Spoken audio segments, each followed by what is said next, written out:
ndị ọdịnala ndị ndozi ọdịnala ekene unu ụmụ ibe anyị ekene unu ụmụ igbo ndị ọdịnala ekene unu anyị si ka udo dịrị unu n'ụbọchị nke taa anyị si ka anyị wetara unu ozi ọma nke ndị ọdịnala. Anyị bụ ndị ndozi ọdịnala, anyị nwa bụ ndị si na nna nna anyị ha n'ụzọ ha si wee bie ndụ atọgbugo anyị n'otu aha ka anyị ga-esi wee bi. Anyị enyochasịara nwa bekee, nyochasịa Afrịka, nyochasịa ndị ojii niile nọ n'ụwa, enweghị ndị gafere otu nna nna anyị ha si wee mee. Anyị eji aka anyị wee chuzuru wee họrọ, and anyị ahọrọgodo ọbụ ndozi ọdịnala bụ nke anyị, maka na ije n'ime ndozi ọdịnala enweghị ihe gaghị afụ ebe ahụ. Maka na Igbo, asụsụ Igbo kọwara onwe ya, kama na ihe mere anyị bụ anyị nwere ụgba, anyị nwere nsogbu anyị nwere bụ na anyị atụpeghị dị asụsụ Igbo sụrụ. Ọ bụrụ na anyị tụperie, anyị akaghị inwe nsogbu anyị nwere bụ na anyị atụpe. Even onwe ndị ga-eme sụọrọ Igbo, ha sị ga-asụzi nara ụmụ ha Igbo. Nna chekienienu, go to that place, go to Nigeria, go to Lagos, go to Abuja, go to even Igbo land. Eji m anya m na-abụ njeri edefo, ọ sị ga-asụzitara nwa ya Igbo. Can you imagine? In any English language bi ebe a ka m gwa gị ya, sụọ ya, just speak the English language, because onye ọbụla ma sayensị mana ọ bụghị that language a na-asụ ka eji eme sayensị in laboratory. Never. Onye ọbụla na-eme sayensị ma ya go ask us, go gaa jụọ onye ọbụla manya sayensị, si ya ma ọ bụ this language a na-eyuzu na street unu na-eyuzu agbakasị ọnụ n'English, ọ ya ka eji eme sayensị. Ọ sị gị mba na sayensị bụ observation, not practical something ka ọ bụ. That means asụsụ ahụ na-asụ na n'iyi. That means English na-asụ na n'iyi o nwere isi. Ebe ọ bụ na ọ bụghị ya ka eji eme ihe a na-eme, den ka ihe uru ọ bara gị. A sịgodi m na anyị ga-ekene enu, kene ana, kene eke, kene orie, kene afọ, kene nkwọ, kene ikwu na ibe. Anyị bụ ndị ọdịnala, anyị ma ihe bụ ọdịnala, anyị aja ọsọ nọkọta bebie, anyị ma ihe ọ bụ ma anyị so onye ọbụla na-ekwu na ya mara ihe anyị na-ekwu, onye ahụ na ọ maghị ihe ọ na-akọ, because evidence is clear. Ndị ọrụ anụ bịara ghasasịa ihe nna nna anyị ha mere eme. Ụna m ka ụnụ na-aṅụ tombo, na-aṅụ nkwụ, inwe dos go inside your brain, jugodo onwe gị sị gị, can you discover this thing? Ọ dị gị common. How can you discover na enwere ihe dị n'ime ukwu isi a na-eme ịkụpuo ya, ị na-aṅụ ya? Can you do that? Ọdịnala anyị, because a na-ekwu na this, a na-ekwu ndị be anyị aghọtaghị ya.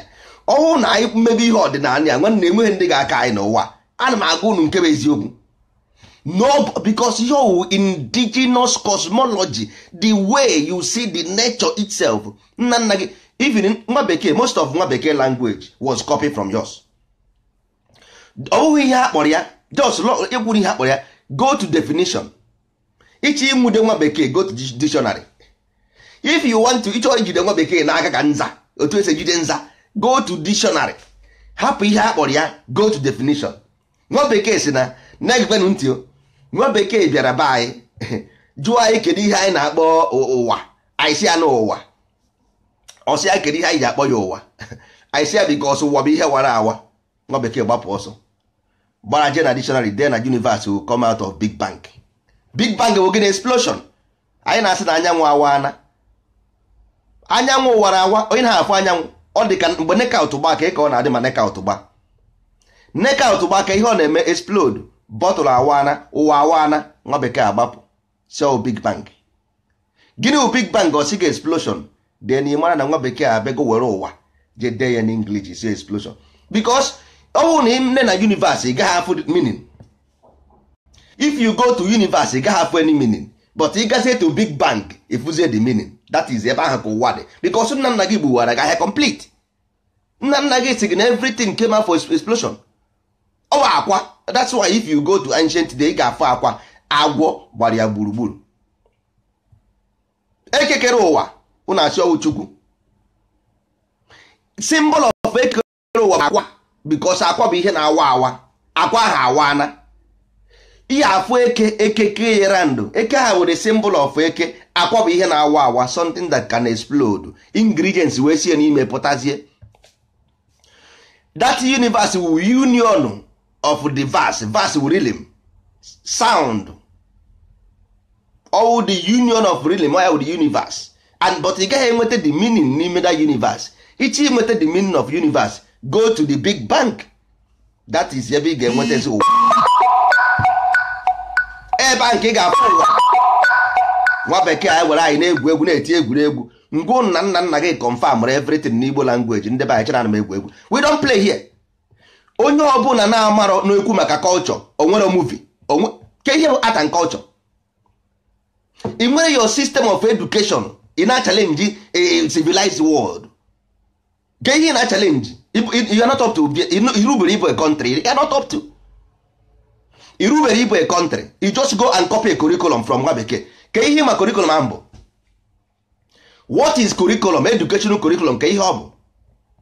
Every educational curriculum nwere uru. O nwere plan. There is a plan for it. When you come to art and culture, then that is history. How do you get history? Through movie. Because ị na-agwa ụmụ gị na nna gị mere nke a mee nke a mee nke, that is bunkum. Mind the only recognized image. So ị ga-ewere dat na ị gwara ụmụ gị tinye na movie wee mee ya. If you go to movie today, ị ga-afụ na ndị nwa bekee na-eme this science movie a na-akpọ series war film. Ihe a na-emesi ihe ahụ in future. So ị ga-afụzi na ụmụ ha, ị ga-afụ na ụmụ ha ga na-afụ their ancestors as scientists, ka ha na-akpọzi ya scientist. Ọwụ movie ahụ because ihe ị ga-agwa ụmụazị who your ancestors are. Nna nna anyị discover nkwụ, discover ngwọ, discover all the whole niile a na-eri eri, everything nni ọbụla nwa bekee na-eri n'ụwa, we discover them. We discover every food nwa bekee na-eri today because nwa bekee came from cave. Aba na-eri cannibals ka ha bụ. We gave them food. This is natural food we gave them because in Europe there is no food here. Ọ bụ ụmụ akwụlie, go and do your own research. There is no food in the West. Every food came from outside. Or ndị na-use GMO produce na West here. So here bụ desert ka ọ bụ ebe oyi na-atụ. So nni adịrọ here. Every food we discover. Instead of anyị nwa ime this thing na movie, how our ancestors ji wee bụrụ scientist mee na movie ka ụmụ anyị mụrụ copy from this science ha na-eme, so that ụmụ anyị wee bụrụ scientist ka nna nna ha. Ha ya eje na-emere ha movie tọnda gba mmadụ ezoro ụkwụ isi adagbuo mmadụ. Tọnda agba oje na mmiri ọtụọ ọjị tụọ akwa. Ihe a bụ ihe nna nna gị na-eme. Nna nna gị bụ magician, ihe na-akọwa. That's why our children are not growing, because ọwụ na inwe culture, o nwere ihe a na-akpọ the educational system of culture, a na-akpọ ya art and culture. Then inside this art and culture, then you write a history. Nwezie a historical teacher gana akụzi that history ahụ art ị na-ekwu maka ya. Nwezie movie to indoctrinate your children into your educational system ịchọ ka ha nwee. Nwezie musical system through entertainment, ị na-esendere ha message. But you nwere all those things na you don't have them. Ị nwere ya, then who's to blame? Nekwe ndị Nollywood, ndị Nollywood mere unu ji achụ aja egbu anụ. Nollywood mere gị ji achụ aja egbu anụ, mana ngwagụ unu na-eche na asị. Nwanne anabụ ha asụsụ ka a bịara ebe ya ịsụ. Anyị nwere ihe a na-akpọ art and culture. So ọ bụrụ maka Igbo, even ịma na ndị be anyị ha anaghị aghọta. A na-ekwu ihe a na-ekwu abụrụ maka ndị Igbo sef. Or everybody, because onye igwara mmadụ na Igbo ka ọ ga-akpọ gị. Ihe ịbara nkịta gị ka ọ ga-akpọ gị. So ikwu ịtụbụ Igbo, how can people know who you are? You within yourself. Ihe ọdịnala na-eme karịrị ihe ndị mmadụ che. Anyị ibe na ọdịnala anyị nwere department of art and culture. So ebe ahụ ka anyị na-ekwu maka Igbo, ebe ahụ ka a ga-asụ Igbo, ebe ahụ ka a ga-ede Igbo, ebe ahụ ka a ga-agwa ụmụazị anyị ka a ga-esi wee play the game. Ya bụrụ game normal game. Game a na-ekwu okwu ya ebe a dị more sophisticated karịa ihe a na-eche. So ihe anyị ji eme anyị na-ekwu okwu, anyị na-atụnye obere bụ na ndị Igbo gbara ka ụkpaka. Ndị Igbo gbara ka ụkpaka kasa everywhere. So ọ bụrụ Igbo program, Igbo ndị na-atọ ọjị uche okpuru ede mba. Ihe a bụ general program for ndị amụrụ n'iro ma ndị amụrụ n'ụlọ, because onye ọbụla chọrọ ịma ihe. Onye asụghị Igbo ọ bụghị fault ya, ọ nne na nna ya mebiri ụzọ. Ọkwa ị na-afụ ya taa, ị gaa na Abuja na Lagos, ọsị asụkwa na nwa ya Igbo, asụkwa na nwa ya Igbo. Nwa ya kịta ka problem ka ihe ọfọt ya. So ị ga-eblame ndị nne na nna na-amara ihe, mana blame kwa ha sometimes imekwere ha ebere, because ndị asị from slavery banye na war. After slavery ha ba war. So sometimes anyị emekwetakwa ha ụta, anyị emekwere ha ebere because of their condition. 98% of ndị Igbo amara Igbo history today. Quote me right. 98% of Igbo people na-ekpugharị okpuru edi eyi isi agụ a ha mara ihe ọ bụ. They don't know even the meaning. Jụgodi ha ka ihe bụ isi agụ. Isi agụ isi nwa bekee textile industry. Nna gị na-eyi akpụkpọ agụ. So akpụkpọ agụ is the replacement of isi agụ. So isi agụ nke ahụ nna afọ a na-eyi eyiwo cotton industry nwa bekee ka ọ bụ onwe nke a na-arụ n'ala Igbo. Do you produce them? All the whole akwa ahụ iji akwa isi agụ aha, do you produce them? No. Then so nwa bekee industry ka ọ bụ. Kama ihe mee bụ na due na nna gị na-eyi akpụkpọ agụ, because in ancient days that land ibi bụ ebe ahụ bụ eji mara ya bụ elephant na agụ. In Igbo land ihe eji mara ancient Igbo land bụ agụ na elephant. Ọya ka eji wee na-akpọ nke ọzọ Costa de Marfil. Costa de Marfil Ivorian, coast of Ivorian, Ivory Coast mpi elephant. All those things which are Igbo territory mgbe ndị gboo. All those places were Igbo territory mgbe ndị gboo. So nna nna gị na-eyi isi agụ ma ọ bụrụ nke aha nwa nke aha na-eyi kịta n'okpuru edi ahụ, mana ya agaghị ata ha. Anyị ga-ata ha mana ya agaghị ata ha nnukwu. Mana ọ bụzi ndị jụrụ ajụ, ndị nkịtị, ndị kwere itiri ọnwụ ka anyị na-aga ga-ata ụta. Mana ọ bụrụ ndị kwe na ha marọ nsogbu adịrọ. Onye si na enwere nwanne anyị nwoke na ebe a, nwanne anyị nwoke this guy a na-akpọ ochiri ịsa nwanne, a sị na mmadụ anaghị amacha ihe amacha n'ụwa, mana mmadụ ka ibie.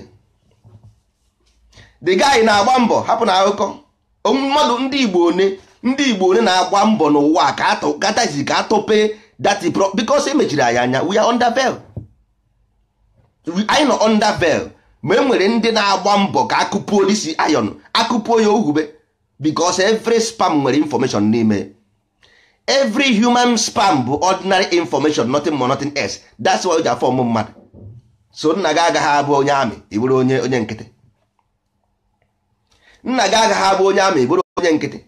Igbo gene, your spam nwere so much information, but you are under veil. Akọbara gị ihu. That's why eji wee make sure na Igbo a Christian. Because even a Christian will tie you down. Ọ bụrụ na ndị Igbo abụrụ Christian, onweghị ga-ebu ndị Igbo ụzọ na ibi na anyanwụ a na-ekwu okwu ndị Igbo aka ejego. Ọ bụrụ na ọ bụghị religion, ndị Igbo aka ejego n'anyanwụ. The first person ga-eje n'anyanwụ bụ ndị Igbo. Ma ọ bụrụ na ọ bụghị religion, because your gene, your information nọ na your gene dị SS. Information nọ na your gene dị SS. But ndị be anyị amarọ. Ị na-agwa ha something like this. Ọdịnala ga-agwọ anyị ịba. Rapụzienu, yes, amago m na unu uche na ọ wee ịka nzu na ịta ọjị na igbu anụ ọkụkọ na igbu ịta ewu na ihe a. Ọ bụrụ ya, then you have to change your reasoning now. Ka anyị face this life, let's not face this world. Ndị anyị na-amụ amụ, anyị change ya through this culture and art. Anyị ga-enwezi a new movie industry, ọ bụrụ Hollywood. Forget Hollywood. We don't want Hollywood. Achọrọ m Hollywood, we don't want them. Anyị achọrọ Hollywood. Anyị ga-enwe new institution of movie industry. Because if you na this ordinary culture, art and culture, egwu anyị ga-resonate to our own existence. Movie anyị ga-resonate to our own existence.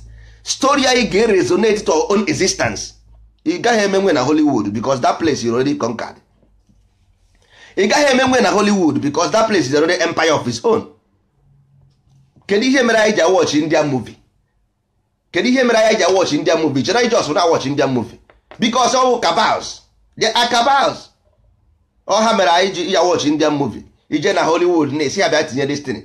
Ọ dị ka ije na Hollywood America, esi abịa tinye African movie. Ha gbu aka n'anya. Iruo na Hollywood America gwa ha about this African movie, ha gbu aka n'anya. Because ha na propagate their own feature. You don't know about feature. Go to the west, ị ga-afụ ebe a na-build pyramids after pyramids, monument, because they are doing typology. You don't do it. That by itself, sometimes, in fact, sometimes it's an error. You don't have yesterday is the present. Look around you. Look around you, then you know the future. You begin to build the future. Only place Afro pyramid in ụwa bụ only place black people occupied. But na this nwa bekee dị busy mara na future, the same thing mere today ga-emekwa na future.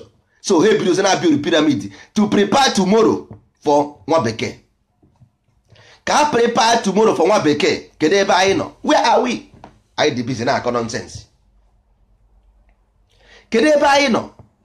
a na-akọ n'elu ndebe anyị na-akọ naanị, a na-akọ n'elu ndebe anyị na-akọ naanị. Last if na this life bụ there is no life. What you have is an illusion. For you to create this illusion, you must create them. And if you don't know them, you can never create them. You must know them to create them. So hapụ ndị gọvanọ, ị nwere ike chena because na ha bụ gọvanọ they know it, ha mara ya. Ị nwere ike si na this guy is too young to know this thing. Yes, of course it may be, but mmụọ na mmadụ abụrụ ofu. Mana mmụọ na mmadụ bụ ofu. Because ọ bụrụ na iche bụrụ mmadụ, ị nwee mistake. Mana ị bụrụ mmụọ, ị control mmadụ. Because o nwere ihe dị ka mmadụ. Mmadụ wụ journey, or a definition we give. A definition anyị nyere enye participation of mmụọ in life. Then anyị nyere definition mma ndụ, mma nke ndu. Mma is life, mma eji asụ ọrụ. Because life matter is a corrupt element. Every scientist know this. Because not every matter is corrupt element. So for you to use them, you use them to do something. You refine them. Use them to do anything. But you must make them, you must change them. For you to use any matter, you must change them. That's why human being, for you to make human being better, you must change their behavior.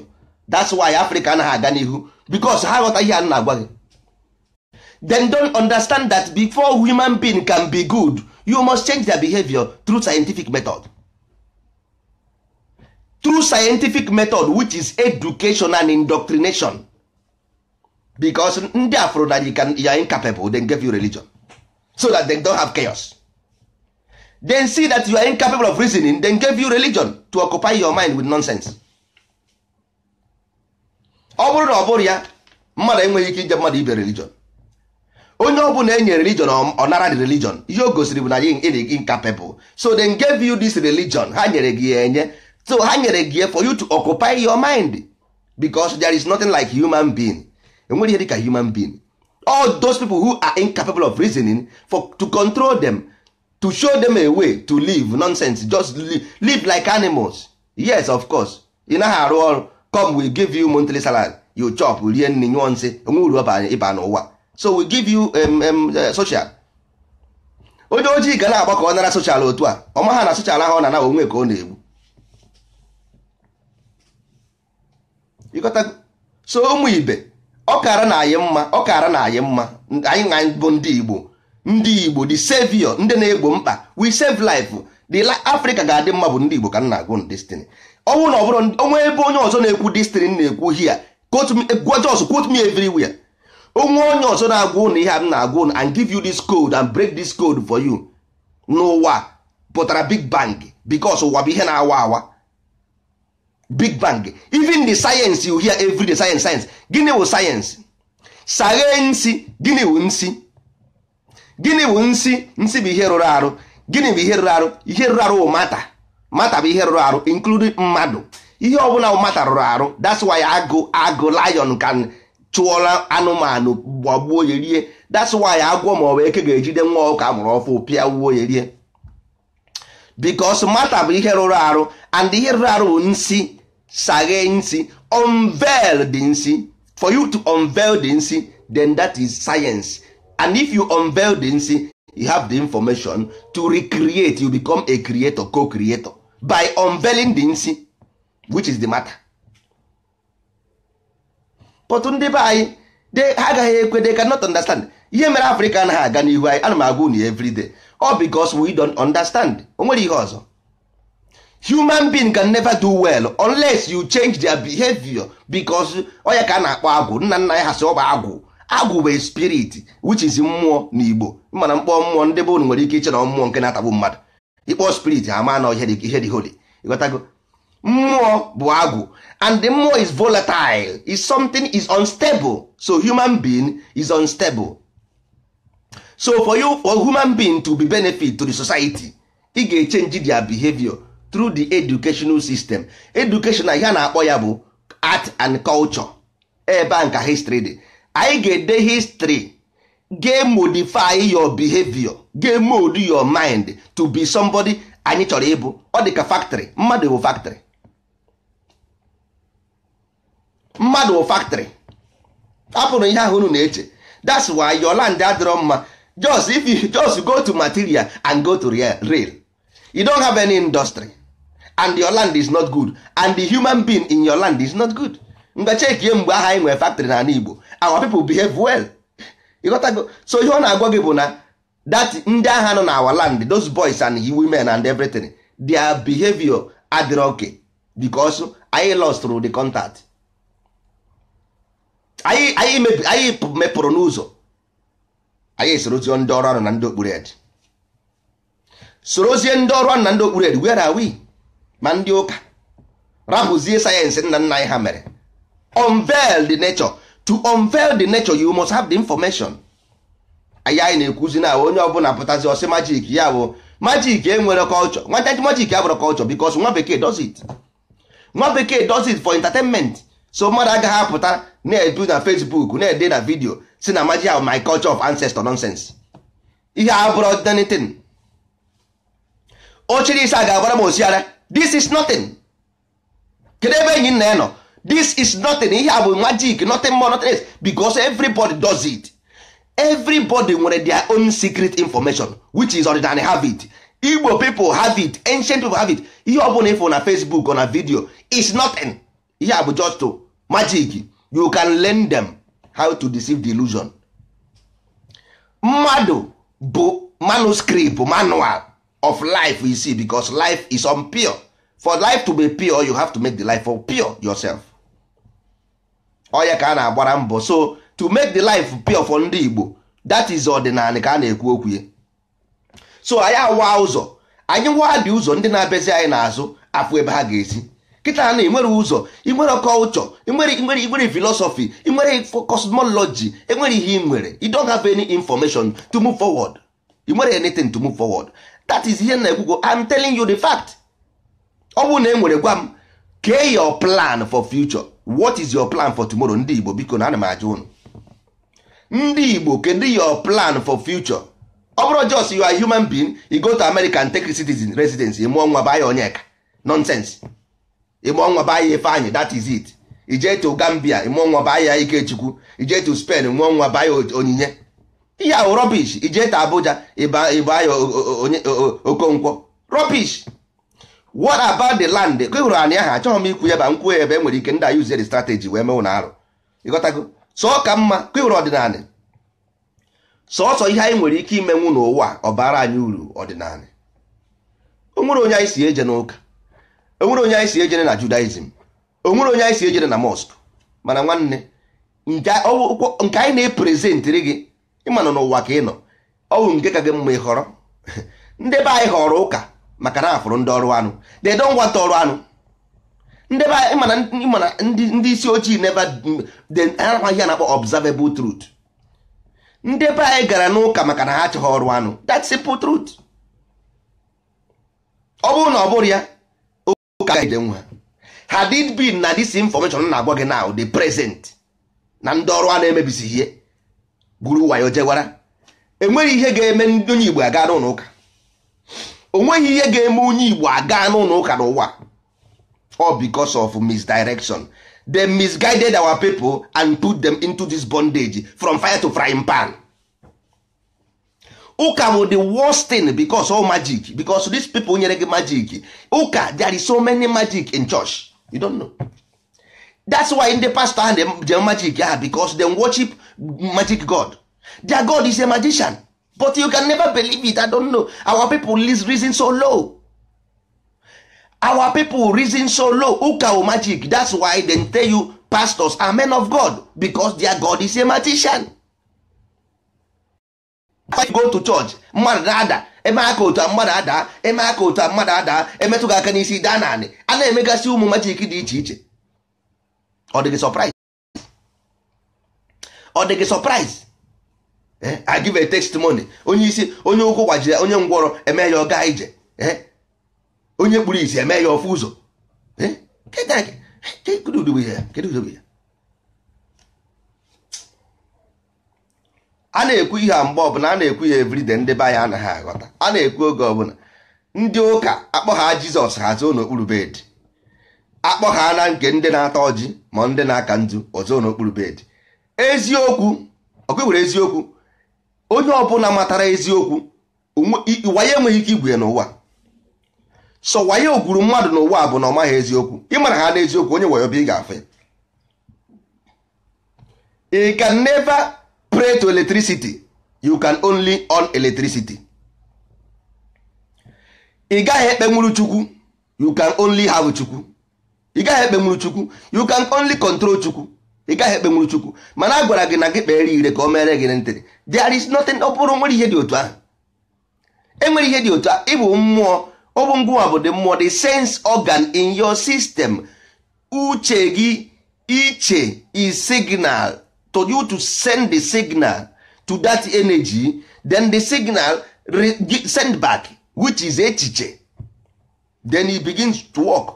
Obidozie na crash onwe. That in exactly computer na-eme ma computer na-arụ ọrụ. Ọwụ na computer na-arụ ọrụ, ihe ọ na-eme bụ that in your brain na-eme.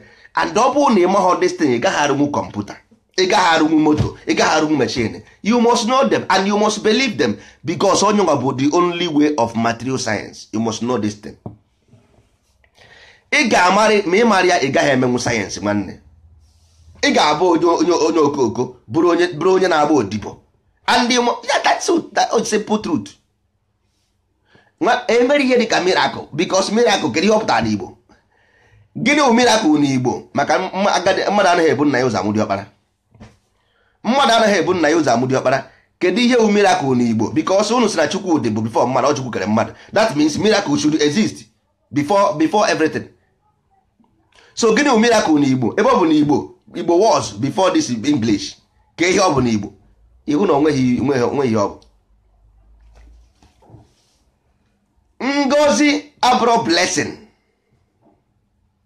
Chigozie abụrụ God bless you. The problem is the translation of English language n'Igbo. Unu a translate zina. Odinani ga-enwe dictionary nke anyị akọwara ndị mmadụ ihe bụ Igbo. Kọwaa ya, ịghọta ya, ụbara gị uru, because ọ bara uru. Ịmara ha n'ihe bụ iche, ịmara difference, ịmara unu na-ekwu ya everyday, unu ama ha differences ndere ya. Iche na echiche na akọ na atụmatụ ọ bụrụ ofu. Ihe a bụ ihe nwa bekee na-asị gị thought, think, pineal gland, nke nwa. Ihe niile a bụcha dị tem mmụọ dị n'arụ gị. Nna gị gụrụ ofu abụọ atọ anọ, they are gods. Ha na-ekwu maka god, ọ bụrụ maka alphabet. Ha na-ekwu 1 2 3 4. Nke gị 1 2 3 4 ka ị na-agụ, ma nna gị anaghị agụ. Nna gị na-agụ, mmụọ nọ n'ime gị. Nna gị give you the alphabet of 1 2 3 4, mmụọ nọ n'ime gị ka ọ na-agụ. Mana nke nwa bekee 1 2 3 4 5 6 7 8 9 10 11 12 13 14 15 akọ gị. Nna gị si gị ofu abụọ atọ anọ, n'otu a ka mmụọ nọ n'ime gị si wee dị. Each one of them nwere ebe ọ na-eje. And before ị na-echie, ị ga-ejiriri iche wee connect to that particular one ahụ ị chọrọ, wee use wee mmụọ ahụ nọ n'ime gị ga-ewere onye nwa nọ in control of those iche na echiche. Enwere ihe ọzọ dị outside you. Anything outside you is your eye. Anything outside you is your eye. Nothing outside, only your eye is outside you. So ihe niile ifuru ma country o, ma moto, ma plane o, ma love o, ihe niile are based on the illusion. That's why magic can use, because there is information. Ịmara eme ya, ịmara eme ya, ọ bụrụ difficult, but if you can do them, you can do them. You can deceive the eye. It's called magic trick. Ọ ya ka ndị a ji eme ụka. If there is no magic, onweghị ego eje na church. Iwepụ magic na church, magic ana. Iwepụ magic na dibia emechi. Ọ dị mara? Iwepụ magic na dibia emechi, because nna anyị ha ihe ha mere abụrụ magic. Dibia ala, diobia, the master of the strange. The master of the strange. Because life we live is a strange. Onye ka na-akpọ ohu. Ohu abụrụ anaghị bụ slave. Ohu abụrụ slave. Ohu bụ a stranger. Anyị bụ ohu n'ụwa. We are strangers in this life. Oya wa ọbịa. Diobia. Enwere diobia afa. Afa is based on calculation. Onwe mystics na ọ bụ spirituality. It's based on, because iwu mmụọ, so you control the energy. It's based on calculation. So spirituality or mysticism, no. Dibia ala bụ ndị na-afụ maka dozu forces anyị tinye n'ala anyị maka ihe ọjọọ. those ke ha na-akpọ ya ọrụ nsị, dibịa ala maka ndị na-afụ maka ọrụ nsị, de ndị dibịa ọgwụ bụ ndị na-enye mgbọrọgwụ na mkpa afịfịa.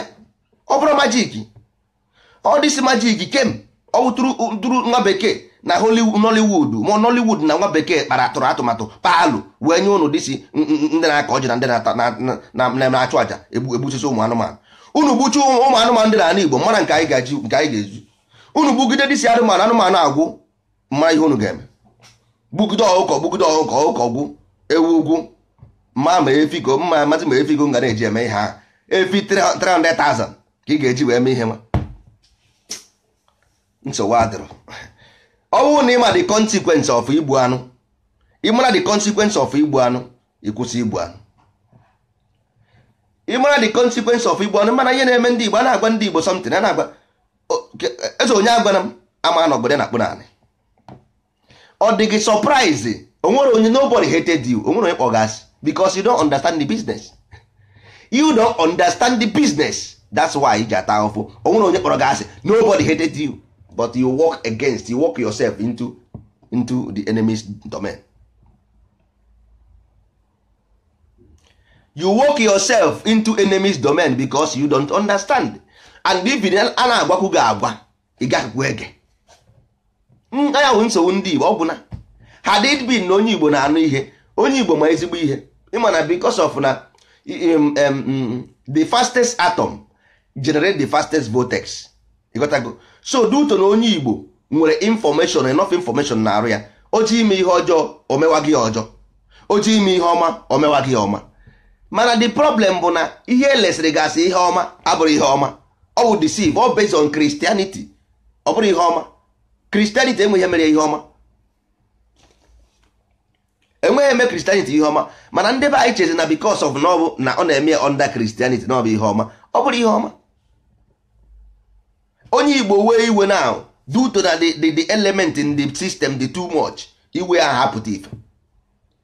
That's why asị gị suppress the animal self so that you can attain higher self. Suppress gbuo anụ na amụkịba anụ flesh. Anụ bụ flesh. So mmadụ bụ flesh, anụ bụ flesh. So onye ọbụla bụ flesh. Ọ ihe a na-ekwu maka ya. Ọ ya ka ndị nna gị si anụmanụ. Anụ mụ anụ. Anụ mụrụ anụ. You are a flesh. Mana ịkpabazi agwa ka this flesh nke ndị nke bụ anụ mụ anụ. Maka anụ mụ anụ nke pere mpe. Nke bụ anụ mmadụ. Ịkpabazi agwa ka anụmanụ, ị nwere anụmanụ. Because onye ọbụla bụ anụ. Ọzi nke na-eso afta ka ekwuchara anụ, nke na-esozi anụ ka a na-ekwu okwu ya. Anyị niile bụ anụ, we are all flesh. Ịpụtazi ịtụtụrụ anụ nke ọzọ gbuo, ajụọ gị isi na ị na-enye spirit. Spirit kemgbe jebe ka spirit a na-wega wetara ya anụ. Ịpụsị spirit gwa gị nye ya anụ, wia. Ebee ka ọ na-wegwa gị ya? Nye m ọkụkọ, nye m ewu. When?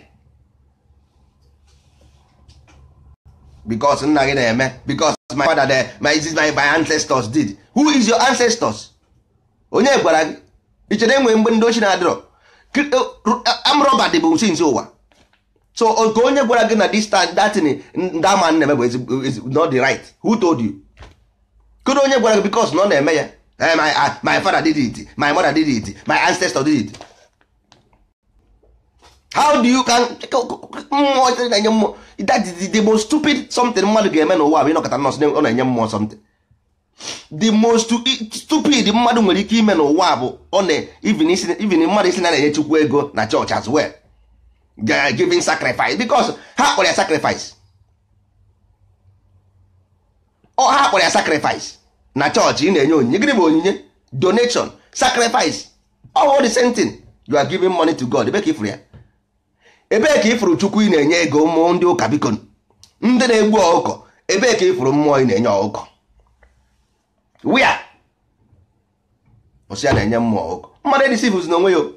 Mmadụ edisivus n'onwe ya. Ịchọ ime na-emere onwe gị. Nobody cares. If you want to do, you do, but don't deceive people. Ya na-ekwu maka ya.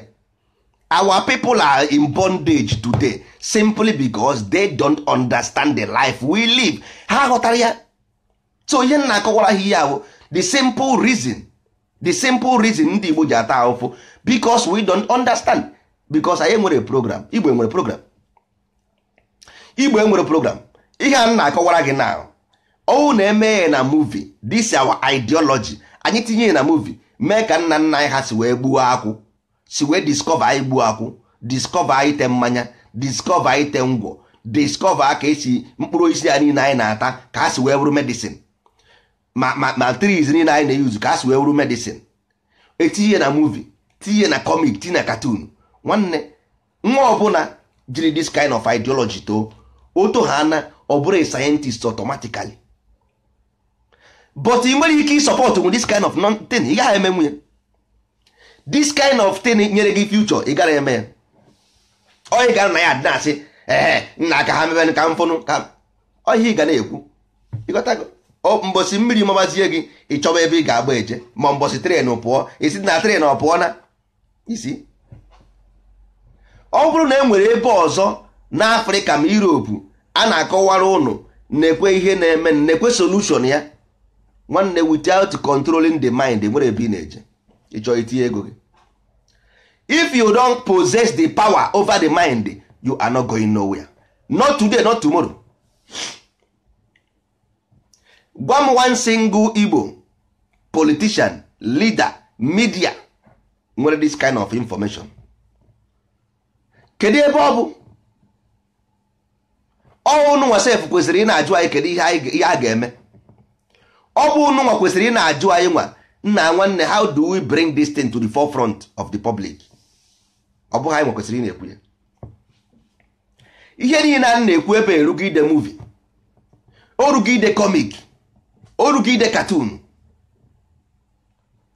Onwe onye na-achọrọ ihe ọma n'ụwa. Ịma ka esi wee discover ite mmanya? Mba. What of eme that na movie? Ndị mmadụ fụ ịmakwa the information nọ na i discover ite mmanya. Ịma na onye discover ite mmanya nwere ike discover anything na ahụ mmadụ. Onye discover ite mmanya because ifu panaroba, ike ihe anyị ji akpa ya panaroba ahụ ị na-afụ. Your ancestors fụ ha roba ahụ amaghị ihe that thing contain. Ọwụ na nna nna gị fụ ha na that thing amaghị, ofu ha na roba ahụ mkpogwu isi ọbụla nyụ roba, ọ maghị ihe ọ contain. Ọ ya ka nwa bekee gbara mbọ study ya. Nwa bekee fụ ha na roba ahụ, ọ mago na ihe ahụ silicon. Nwa bekee fụ ha roba ahụ, ọ mago na silicon, and ọ maghị ihe silicon nwere ike ịrụpụta. Ị ga na-aga ebe ahụ everyday, ifu the whole whistling pan, isi ọ whistling pan, ifu the whole gum niile aha na-apụta na ya, but ị mara ihe ọ bụ. Ị gaa n'ukwu pana roba, ije tụtụkọ pana, ị ga-afụ the whole pana, igbutusie the pana, resie nwa bekee wit nkụ. Ịma na ọdatin nwere silicon ị na-achọgharị everywhere. Mana ọ bụrụ na nwatakịrị anyị watch ya na cartoon, fụ ka nna ya si wee discover this pana, ka o si wee kọọ ya, ka o si wepụta gum na this pana, ihe o ji gum a wee rụọ, nwatakịrị ahụ na-eto ha ana otu oji data mind too. Ebe ọ bụ na ọ fụ dị pana, ọ marago na ihe ahụ gum, so ọ na-amekwa n'ihe ọ bụla ọ na-eme, brain ye anaghị agago na mmesịa ihe a, mmeji nka mee nka, nwere nka tikọta na nka nwere emepụta nka, o were ya eto ọ bụrụ omenka. Onye ka nna nna gị ji wee baa afa a na-akpọ omenka, ọ ka nwa si ka onye ka esi eme ka ekwesị akpọ ya, ka onye si eme ka ekwesị akpọ ya. Nna nna gị niile bara afa niile, ọwụkwa afa nke ndị ụka a na-akpọ chi nọ nso, chukwu nọ nso, Ifeanyị chukwu, oke chukwu, nonsense. Mgbe ndị ochie omenka ka a na-aba, omenka, ụzụ nka, ife nka, onye nka, ike nka. Ọ bụghịzi kịta azaochi ife chukwu, oke chukwu, onye ka chukwu, Ifeanyị chukwu, onye ka nke chukwu chukwu chukwu chukwu chukwu. Onye ọbụla chọrọ ifu chukwu anya, onye ọbụla chọrọ ifu chukwu anya, onye ọbụla chọrọ ịma azụche bụ chukwu. Chukwu asị nkwe ihe ọ na-emere unu chọrọ ije n'igwe. Unu ama ha na eluigwe ga-eju eju, ama na eluigwe ga-eju eju. Ịmụka mmadụ niile na n'igwe na line ka unu ga-anọgide na line ebe ahụ, tọn agaghị eru eru. Unu ga-anọgide n'eluigwe, tọn unu anaghị eru. Anyị ruo n'ọkụ mmụọ ya wuchie ya, rụọ ya esteti, unu abịa ebe ahụ ribekwa adụrụ. Ị ga-ahapụ, ị ga-anọgide na line, awụnyụ ọkụ, awụnyụsi ọkụ, arụ manchọn ebe ahụ, ị gara na line na-eche ka ibe a n'eluigwe. Nwanne, line ga-adị too much. Ka m cherekwenụ 1 minute ka m nweta something.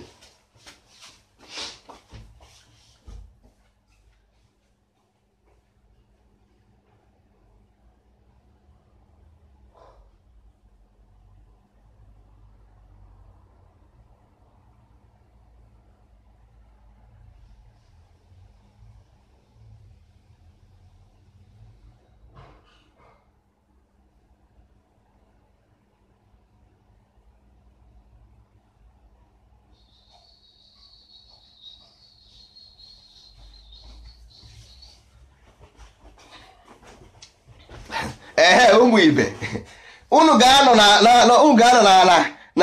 na line n'enye igwe anyị awụchisie were rụọ manshọn sef n'ọkụ mmụọ sef rụọ manshọn ebe ahụ na-akụ vina nwere ike ivi na-abata sef anyị etigote ogeti unu enwezie problem nwee ụgba dịrị unu. So nwanne ọ ka mma ka ịta ka ịmasta sayensị ebe ọ bụ na ijere ị ga-afụ solution.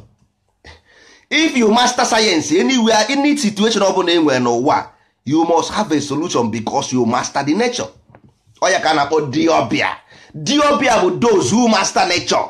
Ọ bụrụ ndị na-achụ aja, ọ bụrụ ndị na-egbu ọkụkọ, rapụ na ihe ndị a na-akọ na ọ bụrụ ya ha emego baptizim your ancestors language and alphabet use bezie na-eme ihe ọzọ. Diobia bụ ndị master goro life. Iwepụ the afa, wepụ the ana, iwepụ the mgbọrọgwụ, there is no life. That afa ahụ na-afụ ha nwa scientist. Ọ dibịa afa bụ sayentist enweghị hapụ onweghị ebe a na spirit nwere spirit mba all calculation mmụọ na onwe ya mmadụ ije na mmụọ wepụta information. Ọ ndị nka ka ha bụ ndị afa bụ ndị nka nkịta na ijezi ebe ahụ agha mkpụrụ ihe naanị na-akọrọ gị nonsense. Ije na nke dibịa ise ise kwuo different things. Dibịa ise different things odoga ya na ihe a na-akọ nonsense. Ọsị ya na-agba afa ọgha ihe naanị onye ọbụla ga-eji sentin ọcha dịka chaplet. Onye kristian ọbụla efuru ji chaplet n'aka, onye kristian ọbụla efuru chaplet n'aka, onye katọlik nwanne ịhụ na doctrine ka ha na-eso. Onye afọ ọbụla ekwesịghị iji sentin ọwụ na o ji sentin ma nọdọ ọhịa amụrụ amụ ka ọ bụ that means ọ bụrụ ozi afa. Ọ bụrụ gị ihe amụrụ amụ must they have the same information? Must they use the same information? No. Once they use the same information, it becomes a religion. So ụmụ ibe nna nna anyị ha the ancestor ka a na-ekwu those before us. The information is physical and life and direct. Life and direct because ọ bụ ngụnwa bụ the mmụọ, you are the spirit. The eye is an illusion. Ọ bụ anya ji afụ ụzọ. The ntị is organ. These are the sense organ. What is sense? Go and Google sense organs. They will show you the sense organs in your body. So iwu mmụọ na onwe gị na-eme experience of life. So ndị agha mere plan to conquer you because you materialize yourself. That's why you become a victim of the conquest. Because you believe the illusion they gave to you. If not, they can never get you. Anything you want you can have, create them for yourself. If you go and ask them something, you become a victim. That is anya, ịfụnanya. Love and hate is ịfụnanya na Igbo. No Igbo, love and hate is ịfụnanya ụfụnanya. Anya bụ ihe na anya, attraction and repulsion. Not see ka ha na-akpọ eyes. Anya bụrụ eye. Anya is not eye. Is attraction and repulsion. Repulsion. Ya bụ ihe a ọ na-anya but ndị be anyị ghọtara this thing because of them brought this language and change everything. Even our brothers self in outside Africa become victim of it. We should be their savior, not them our savior, because our brothers pụrụ apụ. They are our people. Them brainwash them with the language of English instead of us to teach them what they have lost. Now we go to them to seek for knowledge. How can son give father information? Because we lost it. Anyị nwa kwesịrị ịbụ savior to them. We are the savior to them, but then we are not. Now we are running to them for them to save us. How can?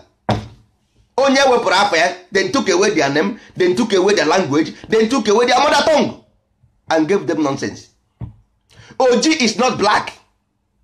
OG is something like atom, something that brought things together. That is OG. Bound. OG mean bound. Things that bound. But then America then told them it's black. Go to America, then told them it's black. And you want to go and learn black? And the black then use it to anything evil. Anything evil is black in America. But if you come to our land, OG mean to bound. It's carbon is oji, carbon is oji, anything bound is oji. So black bound everything. Every color in this life came out of black. Forget about the fractions. Every fraction is a different race, but the ancestors of those race is a black person. That's why it's oji. That's why our ancestors call it oji, not black. Oji is not black. Black is a slave created name. They created the name to give you nonsense, to destroy your children, to lie to you. Orgy, that's why you see orgy. That orgy you used to make incantation is for you to bound the heaven and earth, bound the invisible and visible. That is for bound. Yam is for cleansing, because the ancient yam is poisonous. You have to make a transmutation because that is poisonous, but as well that yam still have a lot of ingredients inside, nutrition. So we don't have any option than to transmute it. I made a transmutation. That's why all symbol of body. Body is body rụrụ arụ in Igbo. N'Igbo, body bụ ihe rụrụ arụ. Body we call it arụ. Arụ is matter. Matter is something unpure. It's not pure. So human being is not pure. That's why we name it mma nke ndu. Mma nke ndu. That is the life you see. For you to become a higher self, for you to ascend your soul, you must use the knife to clear road, which is the life you live. Once you give information to this brain, then you can clear the road, then you will swim, you will ascend. You know, you know, even every turbulence, every ebili mmiri, everything you will navigate because you have sense. Your brain is working fine. You will navigate every information. Because not every victim you will be. If you don't have sense, every information you will be, you will fall in every victim you will fall. Everything you will fall because you don't have sense. That's why they gave you that name, Mankendu. Mankendu. In ancient, every symbol you see must see knife. Every symbol you see must see knife. Why? The sword, you symbol of sword is man. Man is a symbol of sword to clear the road, not sword or symbol. I don't know for how physical. No, yeah, allegory. And allegory. The knife you see is allegory. Knife is a symbol of allegory. No, to arm your knowledge. Arm your brain with knowledge so that you can navigate. You can be useful. You can be useful for the society. So Odinani is the cosmology, the one of the best philosophy ever existed. J.J. Dwaha, go to Chicago, Illinois, ask them about slave. Go to Virginia, ask them who taught them.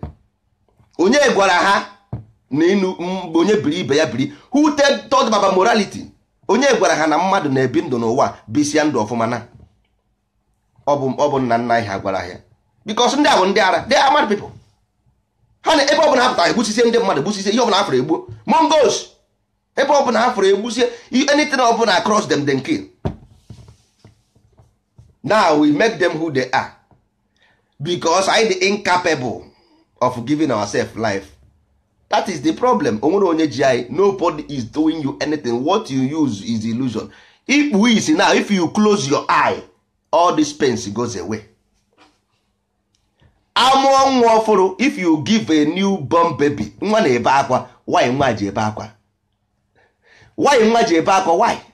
ị na-ajụ onwe gị why ị na-aṅụrị ọṅụ na amụrụ nwa amamegwu a na-agụzi ma ndị Igbo mụọ nwa onye ma agụ ya gụọrọ m. Enwere egwu a na-agụ ma ndị Igbo mụọ nwa na-ete pankeki n'onu atecha pawuda n'onu na-agụ egwu nwa na-ebe akwa ị na-agụ egwu. Mmadụ nwụọ mmụọ ahụ ịma mmụọ ahụ ọ na-eselebreti mmụọ onye ahụ nwụrụ anwụ na-eselebreti ụnụ anọdebe na-ebe akwa. Akwa a na-ekwu bụ ịkwa ozu, akwamozu ndị ọdịnala. Mana ana m nnọkọta m rụtụrụ n'okwu aka mgbe ọbụla anyị nwere ihe a na-akpọ ọdịnala cultural heritage n'ala Igbo, anyị ga-enwe ụlọ akwa. Anyị ga-enwe ụlọ akwa biko because ndị ụka egbuo n'anyị. Onye nwụrụ anwụ mmụọ anaghị anwụ anwụ. O nwere some rituals incantation ị kwesịrị ime asị onye nwụrụ anwụ. So anyị ga-enwe ụlọ akwa nke anyị. Agaghị akwasị mmadụ na yad, agaghị enizi mmadụ na yad. ndị Igbo amara ihe anyị agaghị enizi mmadụ na ya adị, anyị agakwaghị mmadụ na ya adị. Anyị ga-akwụba mmadụ n'ụlọ akwa, emesịa dị nkanteshọn eburu esi ebe ahụ je na enye ebe a ga-eni ya. Kwanyere na ndị mmụọ ugwu ka ndị mmụọ kwanyere unu ugwu. Mmụọ anara anwụ anwụ biko. Kwanyere na mmụọ ugwu, mmụọ n'idi kwayet. Burunu nsogbu unu jebe, burunu nsogbu unu jebe. Ị ga-ewere mmụọ tiri na ya adị na-emechisi ha ntị. Na-emechisi ha ntị. Jee debe mmụọ ebe a na-ezu ike n'ụlọ akwa, akwasịa ya ebe ahụ. Ihe a na-akwa akwamozu, ịkwa ozu apụọ, ime ya send off. Ozu anaba, iburu ejedebe ebe dị quiet. Onye ka ndị nwa bekee ji onwe cemetery. Ha relax ya zuo ike, nwụọ n'udo. Ọ bụghị na ebudebe na ya dị na-emechisi mmadụ ntị. O ruo echi onye mba mmụọ gburu ọsị na mba mmụọ egbuo ya. Ịma na brain anaghị anwụ anwụ. Ịma na brain na contain electromagnetic. Ịma na brain contain electromagnetic, ị ga-eburu etinye naanị. Ịmakwara earth wụ negative. Ịma na brain wụ positive. Ịma na ịkụkọ ha na-abụọ ga-akọsụ heart attack ma ọ kọsụ brain problem. Unu amara. Ịma na inni mmadụ na ya dị as dangerous as imetụ aka na electric wire.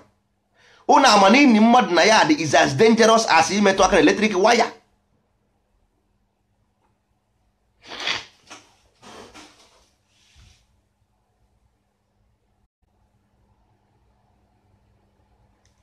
Nwanne ọ dị na YouTube, ị gaa na YouTube chọọ ya tinye the ọdịnala ndozi ọdịnala television, ị ga-afọ this thing ọ dị, ha niile dị na YouTube, ịghọtago.